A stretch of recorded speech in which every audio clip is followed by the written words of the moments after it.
WhatsApp everyone, welcome back to channel. और आज हम लोग कंटिन्यू करने वाले हैं गवर्नमेंट बजट को। तो जो भी बचे हुए पार्ट है आज हम लोग कंप्लीट कर लेंगे और गवर्नमेंट बजट हमारा चैप्टर जो है वो कंप्लीट हो जाएगा। उसके बाद हम लोग नेक्स्ट चैप्टर की ओर आगे बढ़ेंगे।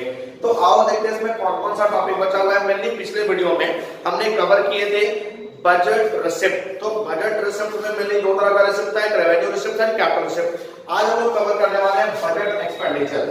अब मेनली बजट एक्सपेंडिचर होता क्या है, तो जनरली गवर्नमेंट जो है अपने पूरे एक साल के खर्च के लिए जो भी बजट बनाती है, जो भी एस्टिमेटेड एक्सपेंडिचर के लिए बजट बनाती है, जनरली हम लोग उसको क्या बोलते हैं, बजट एक्सपेंडिचर। क्या बोल रहा है, it refers to total estimated expenditure, यानी यहाँ पे एक्चुअल एक्सपेंडिचर नहीं होगा, एस्टिमेटेड एक्सपेंडिचर होगा of government during a fiscal year. तो एक फिस्कल ईयर के ड्यूरिंग जो भी गवर्नमेंट का एस्टिमेटेड एक्सपेंडिचर होगा उसको हम लोग बोलते हैं बजट एक्सपेंडिचर। अब उसके बाद एक्सपेंडिचर में भी दो तरह के होते हैं, एक रेवेन्यू एक्सपेंडिचर और एक कैपिटल एक्सपेंडिचर। अब सबसे पहले रेवेन्यू एक्सपेंडिचर की बात करें तो रेवेन्यू एक्सपेंडिचर क्या होता है, the expenditure which neither create assets, यानी वैसा कोई भी एक्सपेंडिचर जो ना तो गवर्नमेंट का कोई एसेट्स बनाएगा, nor count any reduction in liability of the government, और न ही गवर्नमेंट के किसी लायबिलिटी को घटाएगा। आपको याद रखना है कि जो गवर्नमेंट का एसेट्स है और लायबिलिटी है, यानी वैसा एक्सपेंडिचर जो न तो गवर्नमेंट के किसी एसेट्स को बढ़ा रहा है और न ही गवर्नमेंट के किसी लायबिलिटी को घटा रहा है, मेनली उस एक्सपेंडिचर को हम लोग क्या बोलते हैं, revenue expenditure. It is of recurring nature, यह रेगुलर बेसिस पर होने वाला एक्सपेंडिचर है। अब क्या बोल रहा है उसके बाद, it is incurred on normal functioning of the government, और ये जनरली गवर्नमेंट के नॉर्मल फंक्शंस पर एक्सपेंड किया जाता है, इनकर्ड किया जाता है। अब नॉर्मल फंक्शनिंग गवर्नमेंट का क्या है, जैसे पेमेंट ऑफ सैलरी, पेंशन, यानी जो गवर्नमेंट अपने एम्प्लॉइज को सैलरी का पेमेंट करती है, पेंशन का पेमेंट करती है, इसको गवर्नमेंट का नॉर्मल फंक्शनिंग बोलेंगे। तो इस पे जो भी खर्चा किया जाता है that is called the revenue expenditure. अब आप बताओ कि क्या सैलरी पेमेंट करने से गवर्नमेंट का कोई एसेट्स बन रहा है या फिर कोई लायबिलिटी घट रहा है, बिल्कुल भी नहीं। ना तो गवर्नमेंट का एसेट्स बढ़ रहा है ना कोई लायबिलिटी घट रहा है, तो उसे मैं क्या बोलूंगा, रेवेन्यू एक्सपेंडिचर। अब उसके बाद नेक्स्ट है हमारा कैपिटल एक्सपेंडिचर। कैपिटल एक्सपेंडिचर क्या है, इसका जस्ट अपोजिट। क्या बोल रहे हैं, the expenditure which either create any assets or cause any reduction in liability of the government, यानी वैसा एक्सपेंडिचर जो या तो गवर्नमेंट के किसी एसेट्स को बनाएगा या फिर गवर्नमेंट के किसी लायबिलिटी को रिडक्शन करेगा, घटाएगा, that expenditure is called the capital expenditure. उसके बाद it is non recurring nature.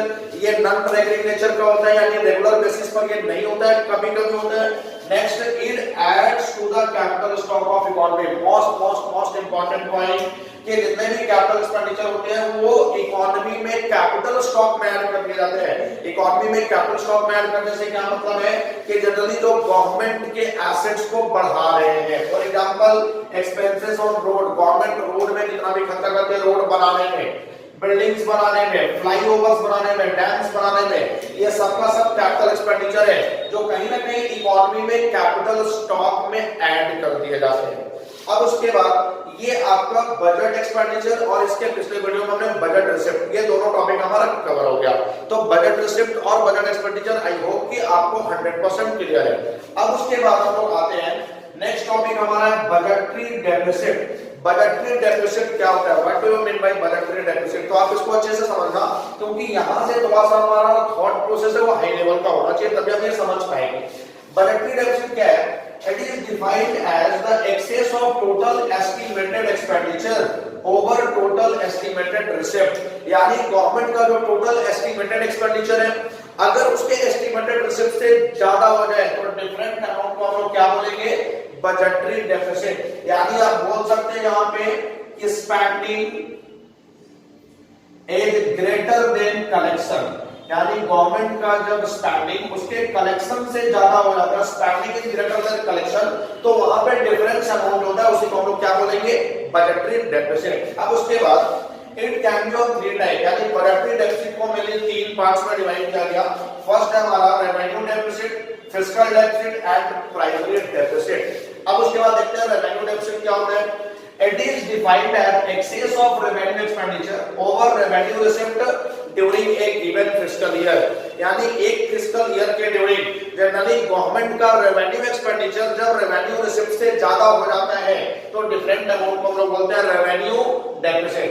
अब यहाँ पे फॉर्मूला हम क्या यूज करेंगे, revenue deficit is equal to revenue expenses minus revenue receipt. Revenue expenditure में से रेवेन्यू रिसिप्ट को डिडक्ट कर देंगे, क्या आ जाएगा, रेवेन्यू डेफिसिट। अब गवर्नमेंट का रेवेन्यू डेफिसिट होता है तो जनरली क्या इंप्लाइज करता है, ये क्या शो करता है, तो सबसे पहला it indicates the inability of government to meet its regular and recurring expenses. ये शो करता है कि गवर्नमेंट का इनएबिलिटी किस चीज में, to meet its regular and recurring expense, यानी गवर्नमेंट अपने रेगुलर और रेकरिंग एक्सपेंस को भी पूरा नहीं कर पा रही है। ये गवर्नमेंट का इनएबिलिटी शो करता है कि गवर्नमेंट का जनरली जो खर्चा है गवर्नमेंट इतना भी नहीं कमा रही कि अपने खर्चा को बियर कर सके। तो inability of government to meet its regular and recurring expense, it implies that the government is dissaving, और ये कहीं ना कहीं गवर्नमेंट के डिससेविंग को भी इंप्लाइज करता है, शो करता है कि गवर्नमेंट डिससेविंग क्यों जा रही है। अब डिससेविंग कैसे, तो मान लीजिए आप कि गवर्नमेंट का टोटल खर्चा है 10 करोड़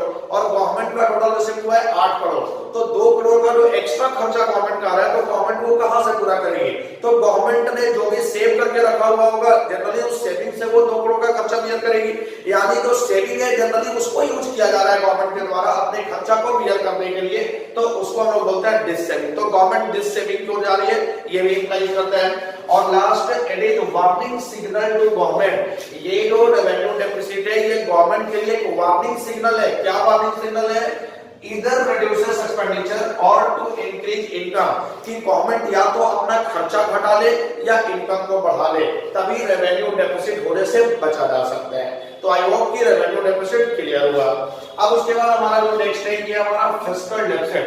फिस्कल डेफिसिट क्या होता है, it is defined as excess of total expenditure over the total receipt except borrowing during the fiscal year, यानी फिस्कल ईयर के ड्यूरिंग जब गवर्नमेंट का टोटल एक्सपेंडिचर उसके टोटल रिसिप्ट से ज्यादा हो जाए, बट एक कंडीशन है, टोटल रिसिप्ट में बोरविंग को छोड़ देना है, बोरविंग को इंक्लूड नहीं करना है। तो जब गवर्नमेंट का टोटल एक्सपेंडिचर टोटल रिसिप्ट से ज्यादा हो जाए तो डिफरेंट अमाउंट को हम लोग बोलते हैं फिस्कल डेफिसिट। अब यहाँ पे याद रखना है कि यहाँ पे टोटल एक्सपेंडिचर हो गया, टोटल एक्सपेंडिचर का मतलब कि revenue expenditure as well as capital expenditure, and total receipt यानी revenue receipt as well as capital receipt. तो यहाँ पे टोटल एक्सपेंडिचर गवर्नमेंट का ज्यादा हो गया, टोटल रिसिप्ट से डिफरेंट अमाउंट को बोलेगा फिस्कल डेफिसिट। अब उसके बाद फिस्कल डेफिसिट जनरली क्या इंप्लीकेशन शो करता है, तो सबसे पहला डेट ट्रैप। अब डेट ट्रैप क्या होता है कि जनरली हम लोग इतना कर्ज के जाल में फंस जाते हैं कि उससे निकल पाना काफी मुश्किल होता है।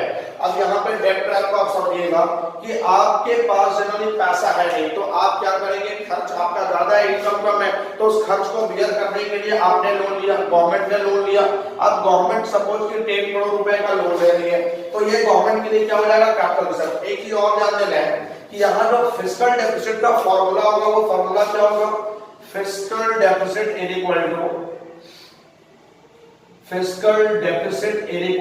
फॉर्मूला यहाँ पे लिखेंगे total expenditure minus total receipt, total expenditure minus total receipt, ये हो जाएगा फिस्कल डेफिसिट का फॉर्मूला।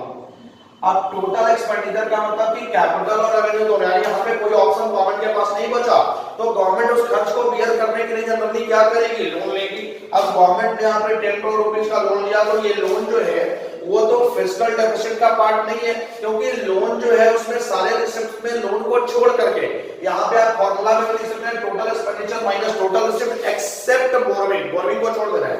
तो गवर्नमेंट यहाँ पे 10 करोड़ रुपीस का लोन ले रही है, अब लोन पे इंटरेस्ट भी पे करना पड़ेगा। तो जनरली सपोज कि 10 करोड़ रुपए का लोन है, इसका इंटरेस्ट 1 करोड़ हुआ। अब इस 1 करोड़ का इंटरेस्ट कहां से पे करें, गवर्नमेंट के पास तो पैसा है नहीं, तो 1 करोड़ रुपीस का इंटरेस्ट पे करने के लिए गवर्नमेंट फिर से 1 करोड़ का लोन ले लेगी। अब ये हो गया हमारा कैपिटल शिफ्ट। अब इस लोन पे फिर से कहीं ना कहीं एक इंटरेस्ट पे करना होगा, तो इस इंटरेस्ट का पेमेंट करने के लिए गवर्नमेंट फिर से लोन लेगी। यानी जनरली हम लोग इस तरह से डेब्ट में फंसते चले जाते हैं, कर्ज के जाल में फंसते चले जाते हैं कि वहां से निकलना काफी मुश्किल होता है। तो इसको हम लोग बोलते हैं डेब्ट ट्रैप। अब डेब्ट ट्रैप से बचने के लिए गवर्नमेंट के पास सोर्स ऑफ फिस्कल डेफिसिट का फाइनेंस करने का सोर्स क्या है? ये फिस्कल डेफिसिट गवर्नमेंट इसको कैसे फाइनेंस कर सकती है? तो गवर्नमेंट के पास दो सोर्स होता है फिस्कल डेफिसिट से बचने के लिए, इधर बोरोइंग और डेफिसिट फाइनेंसिंग। अब बोरोइंग का मतलब जब लोग लोन पे लोन लिए जा रहे हैं, जैसे एक लोन के इंटरेस्ट को पे करने के लिए, क्योंकि इंटरेस्ट रेवेन्यू एक्सपेंडिचर हो गया, तो इस रेवेन्यू एक्सपेंडिचर का पेमेंट करने के लिए फिर से एक लोन लिया गया, फिर उस लोन पे इंटरेस्ट देना है, ये भी रेवेन्यू एक्सपेंडिचर हो गया। अब इस रेवेन्यू एक्सपेंडिचर का पेमेंट करने के लिए फिर से लोन लिया गया। तो एक तो गवर्नमेंट के पास ऑप्शन बचता है बोरोइंग, यानी लोन पे लोन लिए जा रहे हैं, डेब्ट ट्रैप में वो फंसते जा रहे हैं। और दूसरा ऑप्शन क्या होता है? Deficit financing. डेफिसिट फाइनेंसिंग का मतलब क्या होता है? Issue of new note by RBI या issue of new currency by RBI. यानी यहाँ पे गवर्नमेंट जाती है आरबीआई के पास और वो बोलती है आरबीआई को कि आप एक नया करेंसी यानी फिर से कुछ नया करेंसी इशू कर दो। तो अब आप खुद ही बताना कि अगर आरबीआई नया करेंसी इशू करती है तो उस केस में ये डबल टेंडर्स हो जाता है गवर्नमेंट के लिए। डबल टेंडर्स कैसे? कि आपने मनी एंड बैंकिंग पढ़ा कि अगर लोगों के पास पैसा जाएगा, मनी करेंसी इकोनॉमी में फ्लक्चुएट होगा, तो कहीं ना कहीं लोगों का डिमांड बढ़ जाएगा। अब डिमांड बढ़ जाएगा तो इन्फ्लेशन बढ़ जाएगा, महंगाई बढ़ जाएगी। तो एक तो हम पहले से खुद डेब्ट ट्रैप में थे और दूसरा इन्फ्लेशन भी हो गया, तो ये गवर्नमेंट के लिए डबल इंटरेस्ट है। तो यहाँ पे गवर्नमेंट दोनों में से कौन से सोर्स को यूज करती है? डेफिसिट फाइनेंसिंग तो बिल्कुल भी यूज नहीं करेगी, क्योंकि डेफिसिट फाइनेंसिंग एक और लिमिट, एक और लायबिलिटी बढ़ा देता है इन्फ्लेशन का। तो गवर्नमेंट के पास ये डेब्ट ट्रैप से बचने का एक ही ऑप्शन होता है, गवर्नमेंट बोरो करती है, लोन लेती है किसी दूसरे कंट्री से। उसके बाद अब दूसरा हमारा क्या है? फिस्कल डेफिसिट का फाइनेंसिंग, सॉरी इन्फ्लेशन। इन्फ्लेशन क्या होगा कि महंगाई भी बढ़ जाता है। उसके बाद फॉरेन डिपेंडेंस। अब गवर्नमेंट के पास मेनली पैसा तो है नहीं, तो हम लोग पूरा का पूरा डिपेंड हो जाते हैं फॉरेन कंट्री पे, तो यहाँ पे फॉरेन डिपेंडेंसी भी देखने को मिल जाता है। तो ड्यू टू फिस्कल डेफिसिट डेब्ट ट्रैप होता है, इन्फ्लेशन होता है, महंगाई बढ़ जाती है और हम लोग पूरा का पूरा डिपेंड हो जाते हैं किसी दूसरे कंट्री पे, फॉरेन कंट्री पे, तो फॉरेन डिपेंडेंस भी देखने को मिल जाता है। ये था आपका फिस्कल डेफिसिट। और लास्ट हमारा क्या है? Primary deficit. अब प्राइमरी डेफिसिट क्या होता है? इट इज डिफरेंस बिटवीन, ये डिफरेंस होता है किसके किसके बीच? Fiscal deficit of current year and interest payment of previous year. यानी करंट ईयर का फिस्कल डेफिसिट और प्रीवियस ईयर का इंटरेस्ट पेमेंट, दोनों के बीच का जो डिफरेंस होता है उसको हम लोग बोलते हैं प्राइमरी डेफिसिट। अब प्राइमरी डेफिसिट का फॉर्मूला पे हम यूज करेंगे fiscal deficit minus interest, but याद रखना है फिस्कल डेफिसिट किस ईयर का? करंट ईयर का, और इंटरेस्ट किस ईयर का? प्रीवियस ईयर का। तो यहाँ पे जो डिफरेंस आएगा उसी को मैं क्या बोलूंगा? Primary deficit. अब प्राइमरी डेफिसिट कैसे निकालते हैं? फॉर एग्जांपल मेरा जो फिस्कल डेफिसिट है करंट ईयर का वो 50 करोड़ रुपए है, और जो हमने इंटरेस्ट पेमेंट किए हैं ये 30 करोड़ पेमेंट किए हैं। तो यहाँ पे 30 करोड़ रुपए तो मैंने इंटरेस्ट पे किया, और उसके बाद जो मैंने खर्चा किया वो अदर एक्सपेंस पे किया। तो यहाँ पे जनरली आप क्या बोल सकते हो? आप इसको थोड़ा सा और चेंज करो कि 50 करोड़ मेरा टोटल फिस्कल डेफिसिट है करंट ईयर का, और मैंने इंटरेस्ट पे किया 40 करोड़। तो 40 करोड़ इंटरेस्ट पे करने के बाद जो मेरा प्राइमरी डेफिसिट है, पहले मेरा प्राइमरी डेफिसिट 20 करोड़ था, बट अब मेरा प्राइमरी डेफिसिट कितना हो रहा है? 10 करोड़। तो यहाँ पे 10 करोड़ रुपए का प्राइमरी डेफिसिट अब क्या शो करता है? जनरली ये शो करता है, इसको मैं एक्सप्लेन किस तरीके से कर सकता हूं? It indicates how much of the government borrowing are going to make expenses other than interest. यानी इंटरेस्ट को छोड़कर बाकी कितना का एक्सपेंस है जिसपे गवर्नमेंट बोरोइंग का पैसा खर्च किया है। यानी इंटरेस्ट से अलग हटकर गवर्नमेंट अदर एक्सपेंसेस पे इस बोरोइंग का पैसा कितना खर्च कर रही है, that is called the primary deficit. अब उसके बाद अगर मेरा टोटल फिस्कल डेफिसिट 50 करोड़ है और मेरा प्राइमरी डेफिसिट भी 50 करोड़ ही है, तो कहीं ना कहीं इंटरेस्ट पेमेंट 50 करोड़ है, तो मेरा प्राइमरी डेफिसिट क्या आने वाला है? 0। यानी प्राइमरी डेफिसिट 0 आएगा, तो इसको मैं किस तरीके से एक्सप्लेन करूंगा? A low or zero primary deficit indicates the interest that forced the government to borrow। यानी कि जनरली जो यहाँ पे लो और जीरो प्राइमरी डेफिसिट आया वो क्या शो करता है कि जो भी यहाँ पे लोन लिया गया है, गवर्नमेंट बोरो करी है, वो पूरा का पूरा बोरो इंटरेस्ट पे करने के लिए करी है। कि टोटल 50 करोड़ मेरा फिस्कल डेफिसिट था, और वो 50 करोड़ फिस्कल डेफिसिट क्यों आ रहा है? Due to payment of interest on previous borrowing. तो लो और बिलो प्राइवेट डेफिसिट ये इंडिकेट करता है कि जो भी बोरो लिया गया गवर्नमेंट के द्वारा बोरो किया गया वो इंटरेस्ट को पूरा करने के लिए, इंटरेस्ट का पेमेंट करने के लिए लिया गया है। तो ये रहेगा ये आपके fiscal deficit, revenue deficit, fiscal deficit and private deficit. So there are three types of budgetary deficit. I hope कि आपको सारा कुछ क्लियर है। अब इसमें अगर कोई डाउट बचता है तो आप कमेंट सेक्शन में मैसेज कर सकते हो, आपका डाउट क्लियर कर दिया जाएगा। तो government budget is overall completed. अब हम लोग नेक्स्ट टॉपिक, नेक्स्ट चैप्टर लेकर के बहुत जल्द मिलेंगे। आप वेट करो, बहुत जल्द आपको वीडियो मिल जाएगा। Thank you.